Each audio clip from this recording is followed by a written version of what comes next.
Assalamualaikum warahmatullahi wabarakatuh. Salam jumpa di mata kuliah Manajemen Branding dan Digital Marketing Pendidikan. Saya Saluki akan menjadi narasumber untuk materi di mata kuliah ini. Pada pertemuan pertama ini kita akan bahas topik pengantar, yaitu manajemen branding dan digital marketing pendidikan. Materi ini ditujukan untuk mahasiswa S2 PJJ PAI dengan tujuan memberikan landasan awal mengenai bagaimana konsep branding dan strategi digital yang bisa diterapkan untuk konteks lembaga pendidikan. Kalau di dunia bisnis, branding sering dipahami sebagai cara perusahaan membangun citra agar produk atau jasanya laku di pasaran. Namun dalam konteks pendidikan, branding memiliki makna yang lebih luas. Branding bukan hanya tentang menarik siswa baru, tetapi juga tentang membangun identitas, reputasi, dan kepercayaan lembaga pendidikan di mata masyarakat. Begitu juga dengan digital marketing. Jika pada umumnya digunakan untuk promosi produk komersial, di dunia pendidikan ia berfungsi untuk memperkenalkan program studi, menjangkau calon mahasiswa yang lebih luas, serta menjaga hubungan dengan stakeholder melalui platform digital.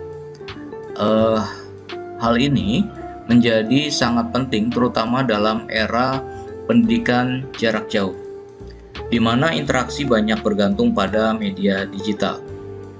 Jadi Bapak Ibu yang nan jauh di sana, ada yang di Sumatera, ada yang di Sulawesi, semuanya terhubung dalam satu platform. Oke, jadi pertemuan ini menjadi pintu masuk untuk memahami bahwa branding dan digital marketing bukan sekedar teori pemasaran, tapi juga strategi manajemen jangka panjang yang akan menentukan bagaimana sekolah, madrasah, atau perguruan tinggi dipersepsikan oleh masyarakat, serta bagaimana mereka bisa bersaing dan bertahan. Teman-teman, sebelum kita masuk ke materi inti, mari kita lihat dulu apa saja tujuan dari pertemuan satu ini. Ada 3 hal penting yang akan kita capai. Yang pertama yaitu memahami konsep dasar branding dalam lembaga pendidikan. Branding di sini bukan hanya logo atau slogan, tetapi identitas menyeluruh yang melekat pada sekolah, madrasah, atau pada perguruan tinggi. Dengan memahami konsep dasar ini, kita akan bisa melihat bahwa branding adalah strategi membangun citra dan kepercayaan lembaga dalam jangka panjang. Yang kedua, menjelaskan perbedaan branding komersial dan branding pendidikan. Branding komersial biasanya berorientasi pada keuntungan finansial, dengan produk atau jasa sebagai pusat perhatian. Sementara branding pendidikan lebih menekankan pada reputasi, nilai, dan kepercayaan dengan mahasiswa sebagai pusat perhatian. Perbedaan ini penting agar kita tidak keliru mengelola branding lembaga pendidikan seolah sama dengan bisnis murni. Yang ketiga, mengetahui peran digital marketing dalam pendidikan jarak jauh. Di era digital, terutama dalam berkembangnya PJJ atau pendidikan jarak jauh, digital marketing bukan sekedar alat promosi, tetapi menjadi sarana utama untuk meningkatkan visibilitas lembaga, menjangkau calon mahasiswa dari berbagai daerah, dan membangun komunikasi interaktif. Dengan memahami digital marketing, itu menjadi satu pilar penting dalam manajemen pendidikan modern. Jadi 3 tujuan ini akan menjadi dasar bagi kita untuk memahami branding dan digital marketing sebagai 2 elemen yang saling mendukung dalam membangun identitas dan reputasi lembaga pendidikan.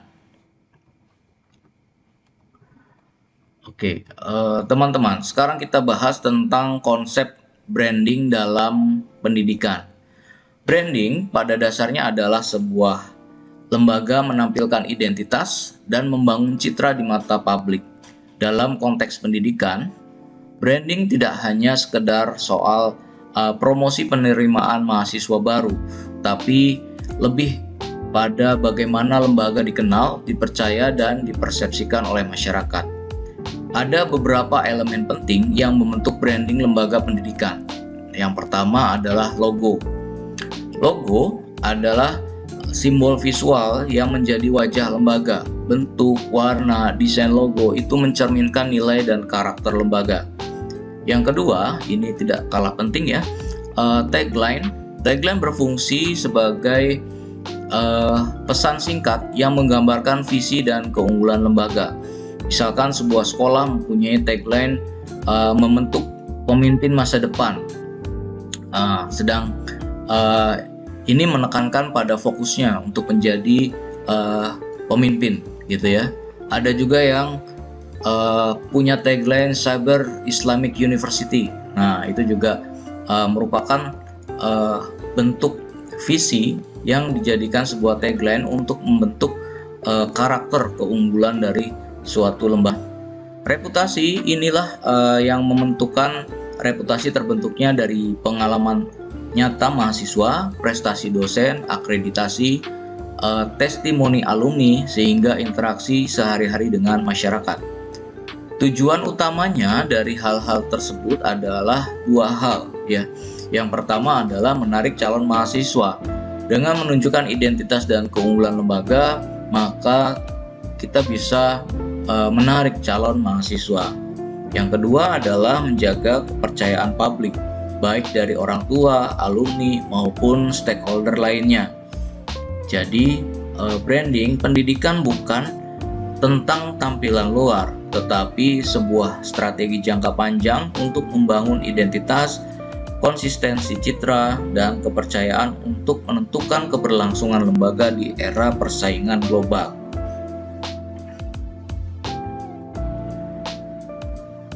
Oke, teman-teman, di slide ini kita bahas tentang branding sebagai identitas lembaga. Branding bukan sekedar logo atau slogan, melainkan identitas menyeluruh yang mencerminkan nilai, karakter, dan arah lembaga. Identitas inilah yang membedakan satu lembaga dengan lembaga yang lainnya, sekaligus menjadi dasar bagaimana publik mengenal dan mempersepsikannya. Dalam konteks pendidikan, identitas brand ini mencakup beberapa aspek penting. Yang pertama adalah visi dan misi lembaga. Ini menjadi dasar filosofi yang membentuk arah pengembangan pendidikan. Kemudian ada budaya akademik dan lingkungan belajar.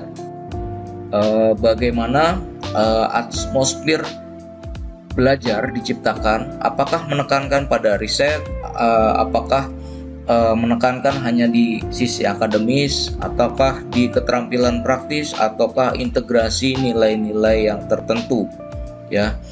Kemudian yang selanjutnya ada simbol-simbol visual seperti logo, warna institusi, dan tagline. Semua ini adalah representasi visual yang harus konsisten agar identitas lembaga semakin kuat. Yang selanjutnya ada pengalaman nyata mahasiswa dan alumni. Pengalaman ini menjadi bagian penting identitas karena publik menilai lembaga bukan hanya dari apa yang ditampilkan, tapi juga dari cerita nyata dari para penggunanya. Misalkan, sebuah pesantren modern bisa membangun branding sebuah lembaga yang menggabungkan pendidikan agama dengan teknologi digital. Identitas ini tidak hanya ditampilkan melalui slogan atau brosur, tapi juga melalui kurikulum, fasilitas, dan testimoni dari para alumninya. Jadi, branding identitas itu menekankan bahwa setiap lembaga pendidikan perlu memiliki DNA khas yang mempunyai DNA yang khas ya, atau mempunyai ciri khas tertentu, dan dikelola secara konsisten agar citra lembaga tidak hanya dikenal tapi juga dipercaya oleh masyarakat. Jadi misalkan kita mempunyai satu branding tertentu, maka kita harus fokus pada branding tersebut. Jadi jangan sampai kita kalah di branding kita gitu ya. Jadi boleh kita kalah di tempat lain, tapi di branding kita itu nggak boleh kalah gitu ya. Oke, selanjutnya Eh, Teman-teman, kita akan bahas tentang bagaimana sih branding komersial versus dengan branding pendidikan, karena keduanya memiliki tujuan dan fokus yang berbeda. Dalam branding komersial, fokus utamanya adalah keuntungan finansial tentunya. Perusahaan membangun brand agar produk atau jasanya dikenal, disukai, dan akhirnya dibeli oleh konsumen. Produk atau jasa menjadi pusat perhatian, dan semua strategi branding diarahkan untuk meningkatkan penjualan serta profit. Contohnya brand minuman, kemudian brand smartphone yang gencar mempromosikan fitur dan harga yang kompetitif untuk menarik konsumennya. Sedangkan dalam branding pendidikan, fokusnya tidak semata-mata pada outfit, pada profit ya, tetapi pada nilai, reputasi, dan kepercayaan. Lembaga pendidikan membangun brand bukan hanya untuk menarik mahasiswa baru, tetapi juga menunjukkan kualitas akademik, nilai moral, serta kontribusi sosialnya. Di sini mahasiswa adalah pusat perhatian, bukan produk.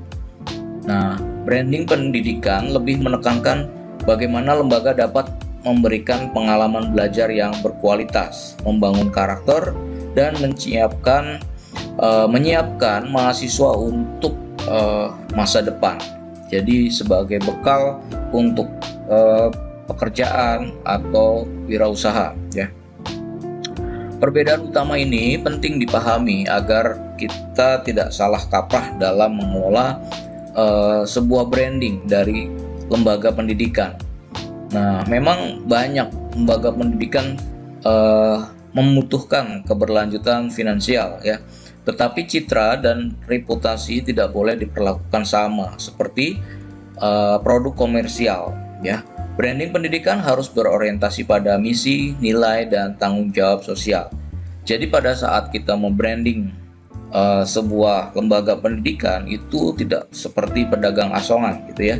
Jadi kadang pedagang asongan itu menawarkan sebuah produk tapi dengan pikiran tidak pernah ketemu lagi, sehingga bisa jadi produknya itu tidak sesuai dengan kemasannya. Tapi kalau misalkan di branding pendidikan, yang dibangun adalah kepercayaan ya. Jadi nilai dan tanggung jawab sosial itu harus benar-benar dijunjung tinggi. Jadi kalau branding komersial mengejar market share dan profit, maka branding pendidikan itu mengejar trust dan prestige. Itulah mengapa strategi komunikasi, narasi, dan konten dalam branding pendidikan harus lebih menekankan pada integritas, kualitas, dan nilai lembaga ya. Jadi bukan banyak-banyakan konten tapi tidak berkualitas, ya percuma gitu ya. Kemudian peran lembaga peran digital marketing dalam pendidikan jarak jauh. Di slide terakhir ini kita akan bahas tentang peran digital marketing dalam pendidikan jarak jauh. Di era sekarang, PJJ tidak mungkin berjalan efektif tanpa dukungan digital marketing. Kenapa? Karena calon mahasiswa PJJ umumnya berasal dari berbagai daerah, bahkan lintas negara. Untuk itu, lembaga pendidikan harus hadir secara kuat di dunia digital agar dikenal, dipercaya, dan dipilih. Nah, di sini ada 4 peran penting dalam digital marketing dalam konteks ini ya. Yang pertama yaitu meningkatkan visibilitas lembaga. Nah, di sini yang harus dilakukan adalah sebuah lembaga pendidikan harus punya website resmi yang informatif tentunya. Kemudian media sosial, SEO, SEM yang membantu kampus lebih mudah ditemukan oleh calon mahasiswa. Semakin tinggi visibilitas digital, semakin besar peluang masyarakat mengetahui keberadaan lembaga tersebut. Jadi contohnya, untuk mencari kampus UIN Siber Syekh Nurjati Cirebon, itu kalau kita carinya UIN Siber Syekh Nurjati Cirebon ya tentunya pasti nomor 1. Tapi untuk meningkatkan visibilitas lembaga, fokus yang lainnya misalkan kita ambil tagline misalkan sekolah cyber Islamik. Nah, itu harus nomor 1 pada saat di pencarian. Oke, yang kedua, menjangkau audiens lebih luas. Digital marketing memungkinkan lembaga untuk menembus batas geografis. Dengan strategi online, sebuah kampus bisa menjangkau calon mahasiswa tidak hanya dari kota besar, tapi juga daerah terpencil bahkan luar negeri. Nah, tentunya ya, kalau untuk nasional, maka berita lembaga harus dalam bahasa Indonesia yang baik dan benar. Tapi juga menyediakan bahasa Inggris ya, misalkan bahasa Inggris atau bahasa PBB lainnya, agar lembaga kita tidak hanya dikenal dalam lingkup nasional, tapi juga bisa dalam lingkup luar negeri. Oke, yang ketiga, menyediakan platform komunikasi interaktif, misalkan adanya media sosial, kemudian ada chatbot, kemudian ada webinar, kemudian ada learning management system atau LMS yang bisa digunakan oleh lembaga tersebut dalam diskusi, penyediaan materi, dan belajar. Dan bukan hanya alat-alat promosi ya, tetapi juga ruang interaksi dua arah. Calon mahasiswa bisa bertanya, berdiskusi, bahkan ikut sesi virtual open house untuk mengenal lebih jauh kampusnya ya. Kemudian yang terakhir, memperkuat reputasi dan kepercayaan publik, yaitu melalui konten digital yang konsisten seperti testimoni alumni, kemudian publikasi prestasi atau kegiatan mahasiswa. Itu akan meningkatkan kepercayaan. Semakin positif interaksi digital yang dibangun, maka semakin kuat lembaga di mata masyarakat.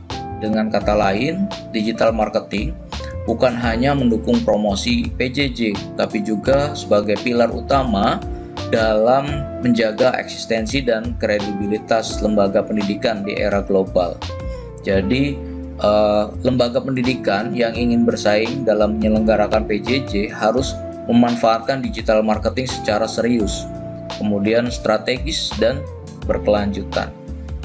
Kalau ini nggak dicapai, maka sustainability dari program pendidikan itu lambat laun akan terhenti.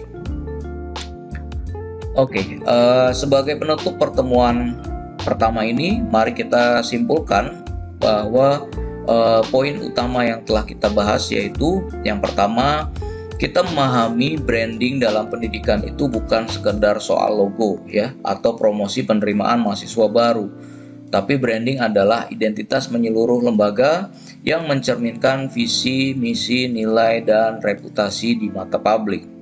Yang kedua, kita melihat perbedaan antara branding komersial dan branding pendidikan.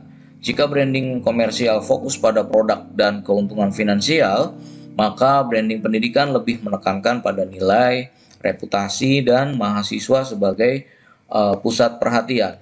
Nah, di sini kepercayaan publik itu lebih penting dari sekedar angka-angka profit gitu ya. Kemudian yang ketiga, kita mengenal peran digital marketing terutama dalam konteks pendidikan jarak jauh. Digital marketing itu memungkinkan lembaga meningkatkan visibilitas, menjangkau audiens yang lebih luas, kemudian menyediakan platform yang interaktif dan memperkuat kepercayaan masyarakat. Tanpa strategi digital marketing yang tepat, lembaga akan sulit bersaing di era global ini, gitu ya. Jadi banyak di kampus lain itu sudah mulai menyelenggarakan kelas jarak jauh yang namanya mungkin bukan PJJ gitu ya. Bisa jadi kelasnya offline, tapi pada saat pelaksanaannya adalah daring, gitu ya. Nah, dengan demikian, branding dan digital marketing itu harus dipahami sebagai strategi jangka panjang yang saling melengkapi. Branding itu memberikan identitas dan kepercayaan, sedangkan digital marketing itu menjadi sarana untuk menyampaikan identitas kepada audiens yang lebih luas. Oke, baik, semoga setelah pertemuan ini kita semua lebih siap untuk melihat branding pendidikan bukan hanya sebagai teori, tetapi sebagai bagian dari strategi manajemen modern yang bisa memperkuat posisi lembaga di tengah persaingan pendidikan yang semakin ketat dan semakin berat. Baik, itu saja yang bisa saya sampaikan. Assalamualaikum warahmatullahi wabarakatuh.